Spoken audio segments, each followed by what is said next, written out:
You're listening to episode 248 of Outnumbered the Podcast, all about bedwetting. We are going to talk specifically about older bedwetters and how to help those kids who struggle to stay dry at night despite your best efforts, and how to also keep from going crazy when you're washing sheets nonstop. So let's take a look.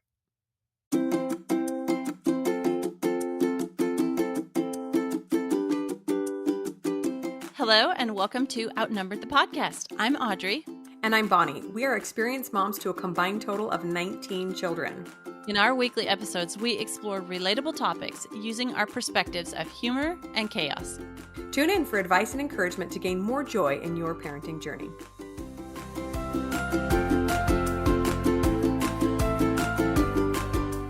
Hello, everyone. Welcome back to an episode that is pure tactical tips of keeping life a little bit easier as a mom. And we're talking about bedwetting today. Every mom experiences this.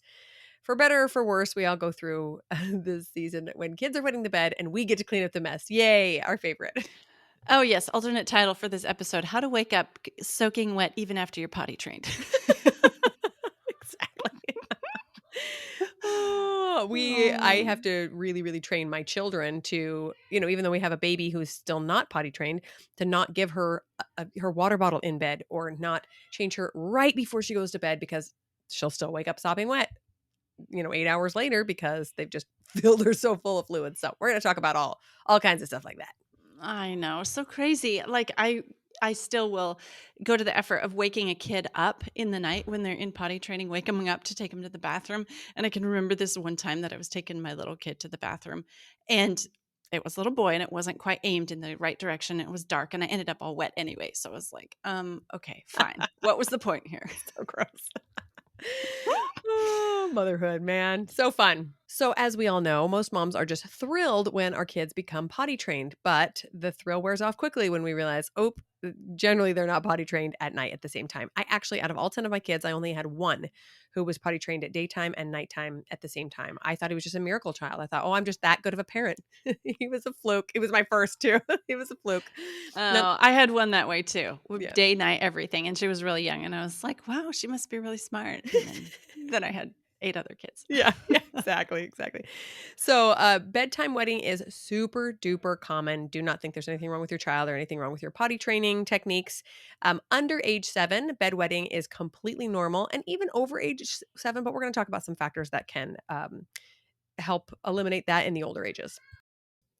Okay, side note, we do have an episode all about potty training kids, and that's a really good one too. And we mentioned a little bit about bedwetting, so you can go listen to that too. But today we're doing a deep dive into it. This is kind of one of our Got Kids episodes where, kids with bad habits, we've talked about, those gross physical nose picking things that they do, or interrupting or lying, or the bad habits. But today is kind of more of a little bit, not a character flaw thing. It's kind of more about physical stuff. And we're going to dive deep and share with you guys everything that we've learned about having kids that wet the bed, because we have had this a few times. So about age 7 is about when most kids outgrow it on their own. But even after that, some kids can still wet the bed. But usually by their teens, unless there's some other things going on wrong that we're going to talk about, most kids are potty trained. But around 7, they're mostly potty trained at night. You might get a little accident here or there. And some just take a little longer than most. Some are earlier, some are later. So just keep that in mind. There's nothing wrong with your kid. They're just learning. It's why it's called potty training. Yeah, and generally, who's the one being trained? Mom. No, wait. Yeah, I know, exactly. That's what I thought first when I first heard about that method of potty training where you do it with babies. Yeah. Mm-hmm. And my friend was telling me about that, and she admitted, she's like, well, mostly it's me being trained to take the child, the baby at a certain to acknowledge the cues and pay attention to them, for sure. Yeah. So the question is, why do some kids continue to wet? That's probably what you're wondering if you have a bedwetter who is maybe older than 7, or just seems like, they just keep dragging it on, right? Well, there's a couple of reasons that are of no concern at all. It just is how the kid is. One is just smaller bladders. If your kid gets potty trained really early on, 2.5 or 3, they're probably not going to be likely to sleep the entire night without wetting, because they're very tiny, right? And they can't hold their urine all night long. Some kids are just deep sleepers. The ones that take forever to rouse in the morning are probably not going to pop their head up in the middle of the night to go to the bathroom if necessary. A kid with a history of UTIs, so urinary tract infections, can cause that as well. and other developmental delays. So I have one neurodivergent kid who wet her bed forever because that her brain was just slower to develop in all areas. And so those are all common reasons. Right. Doesn't a kid with seizures more oftenly wet the bed because the muscles are doing something different? Or am I wrong on that? Probably. No. That's my seizure kid too, so it Okay. makes sense. Okay. Okay.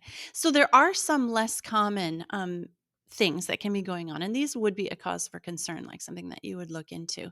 But you'll have other signs than just bedwetting. But some could be like diabetes, early type 1 diabetes. Serious constipation can kind of mess with the whole bladder control thing. Sleep apnea, other physiological problems. And then there is also some health things that can be going on with a kid. So, for example, one thing I have discovered with a couple of my late bedwetters was a magnesium deficiency. And magnesium has to be taken in combination with calcium and zinc. Like those three have to be at the perfect ratios to each other in your body. So one of those gets off. Another thing is an amino acid imbalance. So that giving them an amino acid complex. A potassium sodium balance can really mess with muscle control. And then vitamin A and E, these actually help normalize bladder muscle function. There are some herbs that really help if you give them to the child before 3 p.m. So parsley, plantain, oat straw, corn silk, there's more. Give them before 3 p.m. And then B2 vitamins are very important. Like you can get a lot of B2 from like bee pollen, and there's other supplements you can um, give them to help build that B2 and pantothenic acid. That's another one in the B family. A food allergy can be another thing that can be causing some bedwetting. So there are some nutritional things to look at, and I'm going to share with you guys where I get all my nutritional information, like a bunch of it, is a book called The Prescription for Nutritional Healing, and I just have this one in my mom health section of our little library because I turn to it often to see, okay, well, what's going on, and I do prefer to try a vitamin thing first because it's just vitamins. It's not going to hurt them. They'll pee it out, literally. Probably all over your clean sheets. Exactly. Okay. There are other risk factors for bedwetting in older childhood as well. And one of them is family history. So if you were a late bedwetter, or your husband or a sibling or a grandparent, that is more likely to happen as well. And I feel like in a family of our size, I'm sure somewhere in the family tree, there's somebody who peed their bed at age 10. And so it's probably going to happen to one of our kids, right? In doing this research for this episode, we found out that ADHD is also a risk factor, as is extra stress or anxiety in the child's life. You've probably noticed that anytime there's a major change or kind of traumatic event in a child's life, they can revert to bedwetting, which is quite common, right? You move, or they change schools, or a pet dies, or something that is a little bit stressful and worries the kid, and bedwetting can come up. Yeah, we have had that happen, a big cross country move, and then suddenly you have a kid that was potty trained, not potty trained anymore. That's totally a thing. We have had two late bedwetters so far, so like up till the age of 10. And what we're going to talk about next is what to do about it. But there's a lot, like Bonnie and I have a lot of experience with this because we've had kids that have wet the bed later, and all the things that you go through to kind of help the kid not only stop wetting the bed, but to like feel better about themselves as a person because they know that this is something unusual. So yeah, we've had two kids that are later bedwetters, and certainly they don't we didn't do it where they peed the bed every night. We just got them the larger good night pull up things so that they could be you know not in a wet bed when they woke up and that kind of thing. Yeah, there's also history of bedwetting in our family's history as well. I'm sure every family has it, but then like those things that I mentioned, like some of those deficiencies can also kind of run in a family as well. And so that is like once you clear up, say, a magnesium deficiency, what can look like hereditary can actually just be a common deficiency in a family. Like if you live in a certain area, for example, the area we live in has a selenium deficiency in the soil, and basically everybody here is selenium deficient. So it's kind of other things to keep in mind as well. Yeah, that's so interesting, right? That family history also just happens to mean that you have the same, genetics for nutritional deficiencies, or you live in the same area. Super interesting. So I'm glad you mentioned just kind of being gentle with the child. I've noticed just how traumatic it can be for a child to wet the bed, especially if they thought they were potty trained and they've had a fluke accident or kind of a regression there. So, our number one tip for how to deal with it is to just be super considerate of your child, right? In my early years of motherhood, I did plenty of ranting and raving when I woke up to yet another peed bed that I had to change.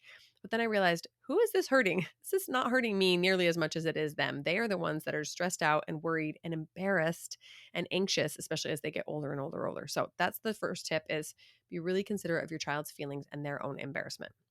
Yes, that is so true because the older kids know that they, quotes, shouldn't be wetting the bed. And they can be very sensitive to this idea. Like, it is around, those later preteen years that they're just like so sensitive to not being babyish and nobody considering them babyish. But then they've got this thing going on, especially if they have a younger sibling that's in diapers. They can be like, oh, me and the baby are in diapers at night, that kind of thing. And it can be so heartbreaking. So definitely, I always made sure to tell my kids that were late bedwetters, this is not your fault. We just haven't figured out exactly what's going on with you, but we know that this isn't your fault. This doesn't mean anything about you as a person.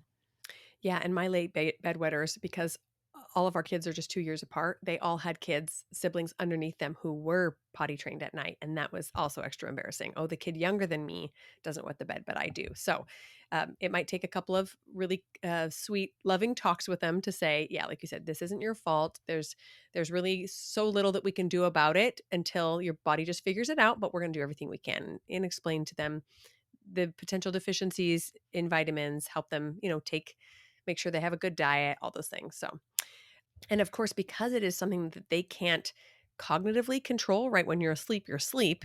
You can't really control whether or not you wake up or not. It can be super frustrating for them and cause some tears and some stress.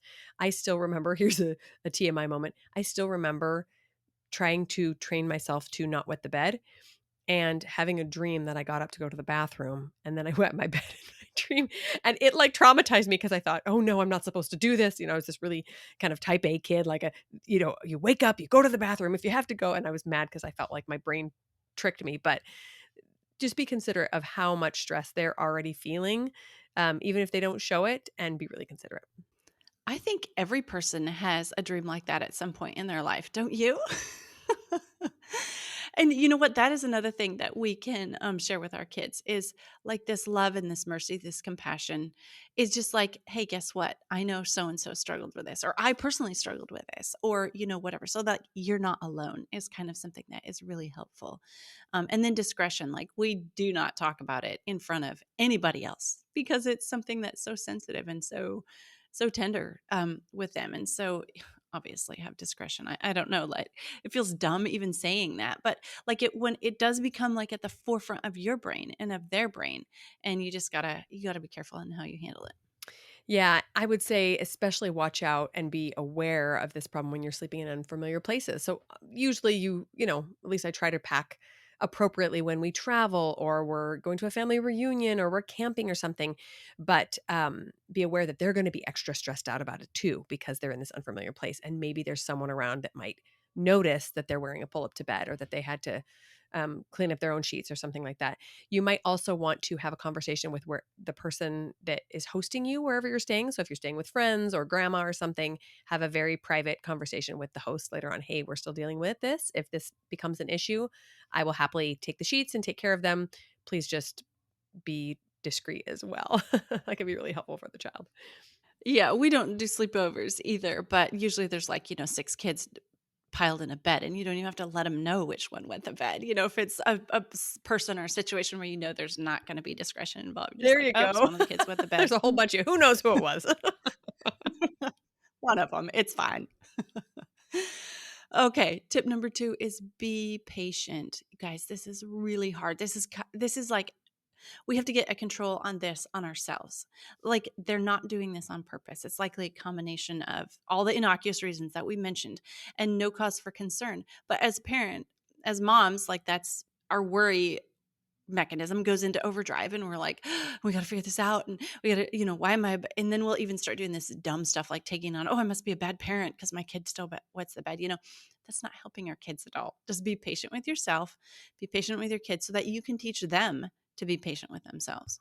Yes. And that reminds me that in my early motherhood years, I remember thinking, Well, if I put a pull up on them, then it's like me giving in and saying, go ahead and just pee.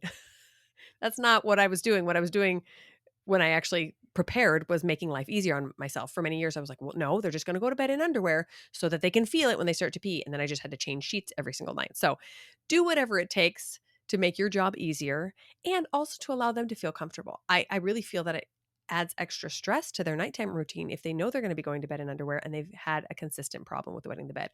So get pull-ups or diapers, whatever it takes. There are also absorbent underwear and pajamas available now that are really discreet and good for those older bedwetters. Make sure you always have a mattress protector underneath the sheets or even over the sheets so that you only have to wash one thing, and just don't make it a big deal so that you don't have to, have all this drama when it's time to clean everything up in the morning. And we promise they will grow out of it eventually. If you do have concerns and you don't see any of these kind of innocent reasons for it and you're wondering why it's still happening, feel free to take your child to a doctor and see if they have any suggestions for you. But for the most part, they grow out of it with no lasting issues. Yeah, exactly. So that patience is key. This episode is brought to you by Project Run and Play. Do you enjoy sewing or do you want to learn how? Project Run and Play is the place to go for sewing inspiration, tutorials, ideas, and fun.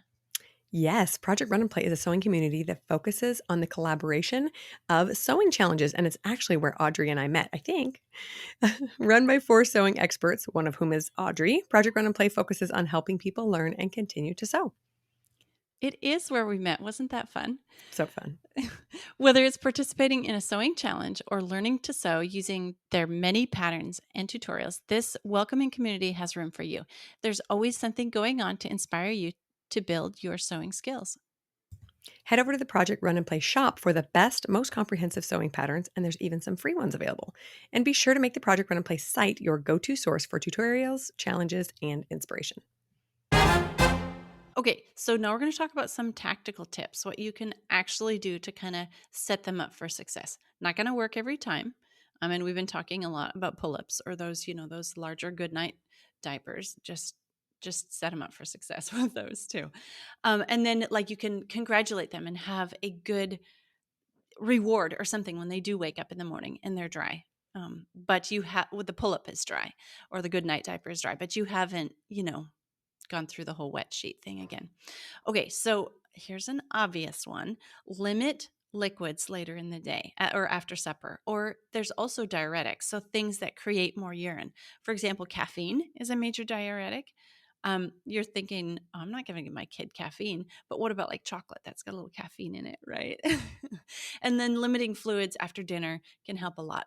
The thing you have to know about this is that you have to do it in such a way that if they're younger, they don't realize that you're limiting their fluids. Because if you start limiting fluids and you're like, no, you can't have a drink, then they're going to be able to think about drinks. And that's all. The only thing in their world will be water at that point, which you are not letting them have. That is so true. Have you ever tried to do that? When I'm pregnant, I'm like, no drinking after 6 o'clock. And then it's like I'm walking through the Sahara, right? I'm so Yeah. thirsty. I'm going to die. Right. Right. Be just kind of secretive about it, just hide the sippy cup. Give them a little sip before bed, but don't give them a full cup of water, right?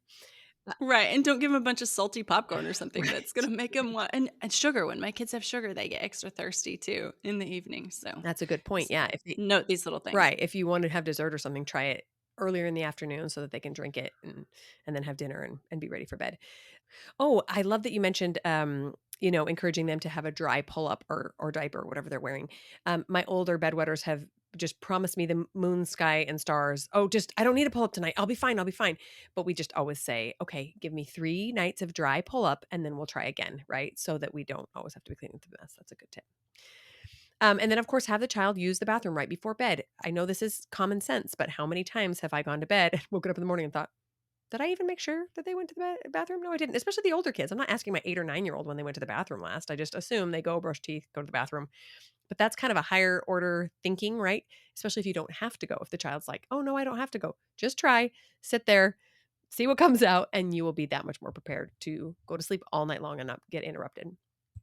Yeah, totally. Like make it part of your bedtime routine. So when everybody's in bed and you go to that child to before you whatever, read them a story or rub their back or whatever they like, have them go to the bathroom one last time. And if like they feel like they can't go, just turn on the tap a little bit and have the sound of running water. That almost always elicits a little more. But remember, we're talking about older kids here because younger kids, it's just basically a size of their bladder thing.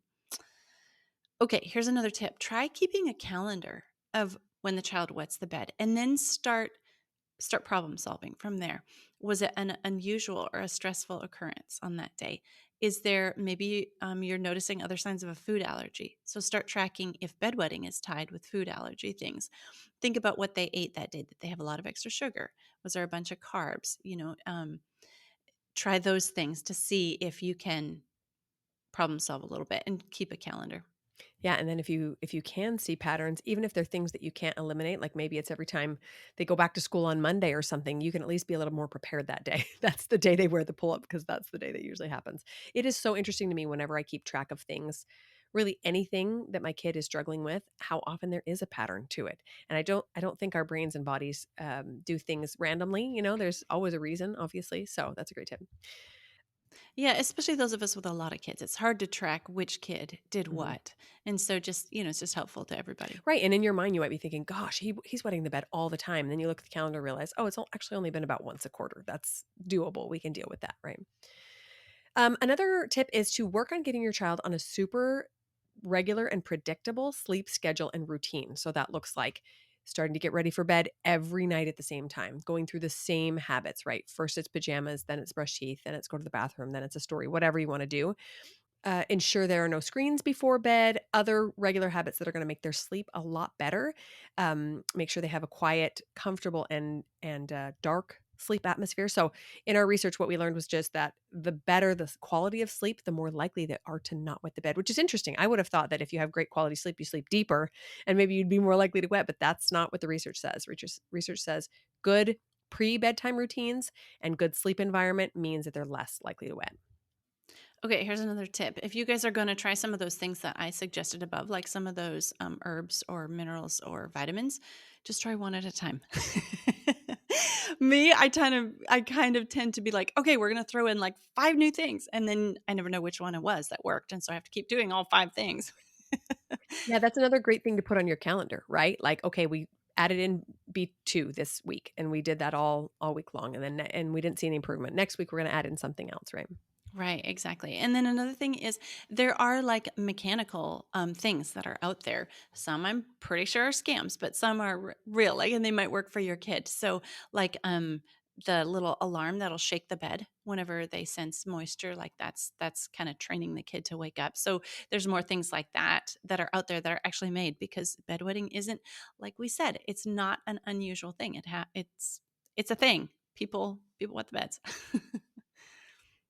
Okay, so guys, this is one of those parenting things that you just have to let go of the a lot of the things that are going to cause stress and make the situation worse. So your frustration, your impatience, your feelings of inadequacy, because remember your kid is struggling with all those and this situation is really about them and not about you. And so figure out what annoys you the most about it. Having to do extra laundry, well then make sure they're wearing a pull-up and you don't have to do the extra laundry thing, right? Um, just having a kid that's not potty trained, that's 8 or 9 or 10, well, is that a pride thing? Maybe that's something that you could work on. So all these other things, like what can you do to remove yourself from the equation, or at least the negative things that are causing the situation to be worse that are coming from yourself? Guys, I'm talking from experience here. I'm not like preaching at you. I'm saying like you've got to figure out what it is in yourself that's making the situation harder. And then you can be a help to your kid. Like you can start getting into solution space. Okay, let's try. I'll link the supplement that I actually specifically used with my kids. That actually you'll know almost right away if it is, say, a magnesium deficiency.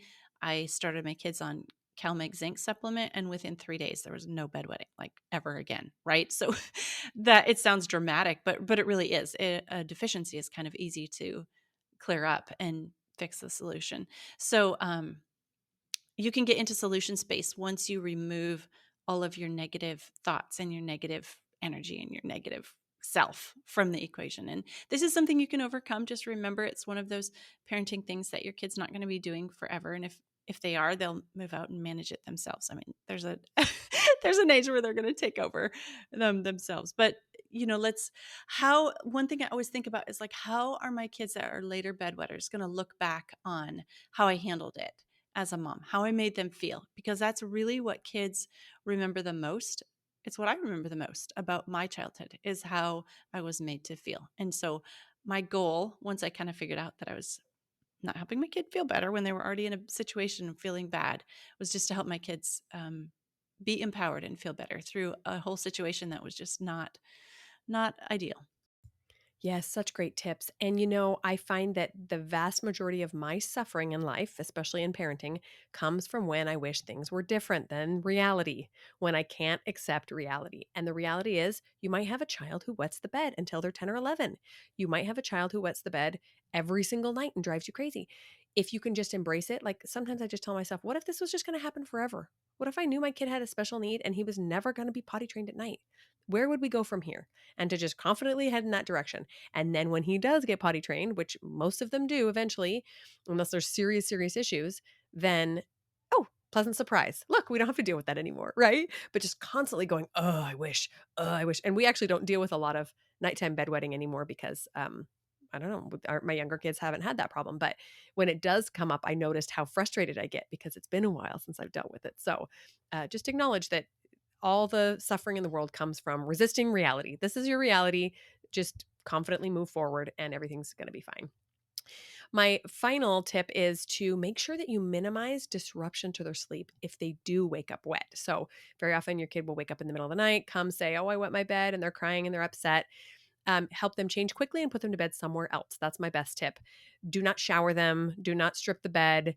It's just better for everybody. I mean, if they're sopping wet and they can't be in peace, okay, you might have to throw them in the shower. But in my experience, the least amount of disruption you can do to both of your sleep schedules, the better it's going to be in the next day, and everybody can and deal with it in the morning. Yeah, that is such a good tip.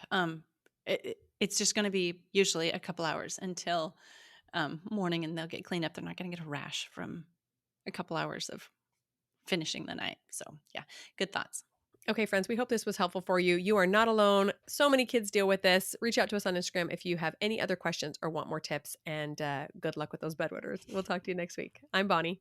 I'm Audrey, and we're Outnumbered. Thanks for listening, friends. Click the link in the show notes to subscribe to our email and never miss another episode. Show us some love by leaving a review on iTunes or sharing the podcast with a friend. Thanks for all your support. We'll talk to you next week. Have you heard of pajamas? Have you seen those ads? I have not, but Google is listening and probably going to send me all the pajama ads. They're really cool. They're just super duper absorbent pajamas. Yeah. Even though I don't have a bedwetter right now. But you're going to get them all now. Yeah.